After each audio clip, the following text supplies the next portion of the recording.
누군가를 믿었던 때가 있었지. 나도 적어도 그 아이한텐 닿길 바랬는데.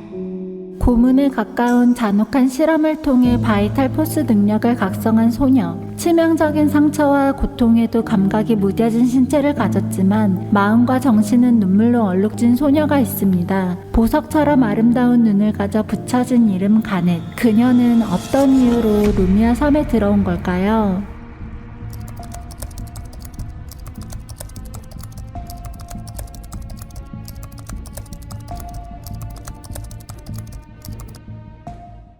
신뢰와 믿음은 인간관계를 형성하면서 생기는 가장 본질의 감정일 것입니다. 부모, 형제, 친구 혹은 동료 등 우리는 여러 관계 속에서 신뢰를 쌓게 되고 그 신뢰를 바탕으로 그 사람에 대한 믿음을 가지게 되죠. 그렇게 형성된 믿음이 부서졌을 때 받는 충격은 몇 배 이상으로 다가와 마음속 깊이 상처를 남기곤 합니다. 가는 역시 그런 상처로 얼룩진 소녀입니다. 이름 한 번 가져본 적 없던 가넷은 케네스가 첫 번째로 있던 보육원에 두 번째로 들어온 소녀였습니다. 외로운 그녀에게 첫 번째는 처음으로 맺는 인간관계이자 가족이었고 같은 처지였던 첫 번째 역시 작고 여린 두 번째를 만나면서 서로에게 가족이 되어주고 서로를 믿고 의지하면서 성장하게 되었습니다. 그들의 보육원은 아글라이아 산하에 있고 바이탈포스 발현을 목적으로 보육교사라고 있는 연구원들이 매일같이 학대를 하였고 이를 모르던 아이들은 잔혹하고 열악한 환경에서 의지할 곳이라고는 서로밖에 없었기에 더욱더 유대가 끈끈하던 첫 번째와 두 번째 그리고 보육원 다른 형제들에게 그 사건이 발생하게 되었습니다.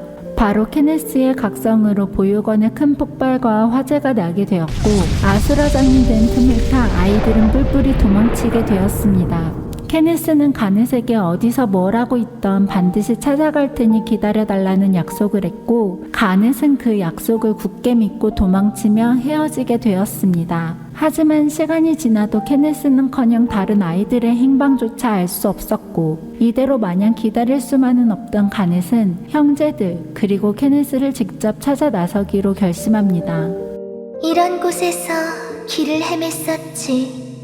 그러나 현실은 작고 어린 소녀가 할 수 있는 일이라고는 없었기에 그저 정처 없이 골목을 헤맬 뿐이었고 몸도 마음도 지쳐가던 그때 가넷의 앞에 누군가가 나타납니다. 그 사람은 가넷에게 잃어버린 형제들을 찾아주겠다고 접근하였고 혼자서 아무것도 할 수 없던 가넷에게 다른 선택지는 없었습니다. 그렇게 탈출했던 아글라이아에 다시 들어오게 된 두 번째에게 한 연구원이 배정됐고 그 연구원은 빨간 보석과도 같은 눈을 한 그녀에게 가넷이라는 이름을 붙여주었고 그녀가 가진 따뜻하고 순수한 마음을 잃지 않도록 돌봐주며 보호해 주었고 그런 그의 보살핌을 받으며 가넷은 다른 형제들 그리고 첫 번째를 찾을 수 있다는 희망을 갖게 되었습니다.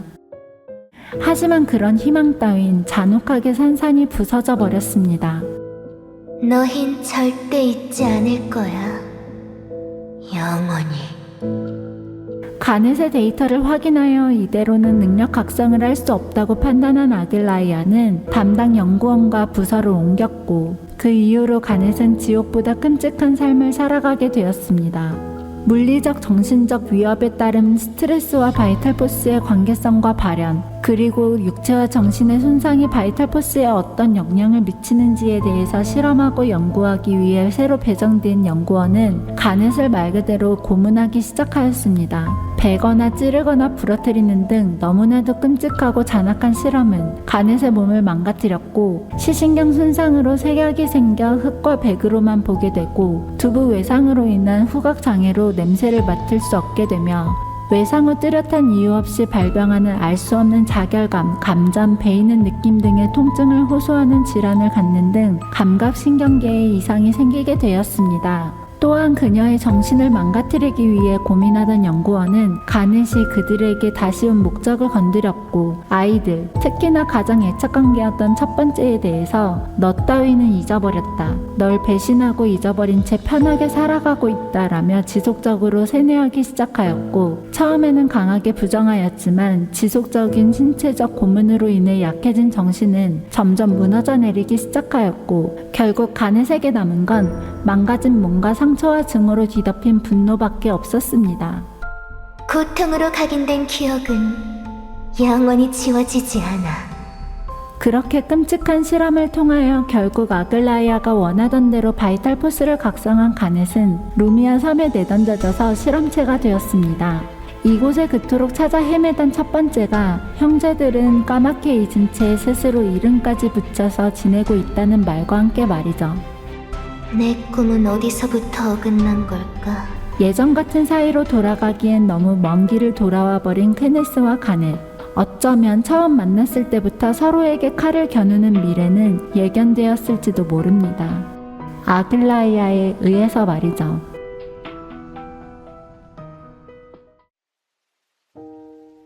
드디어 만나는구나.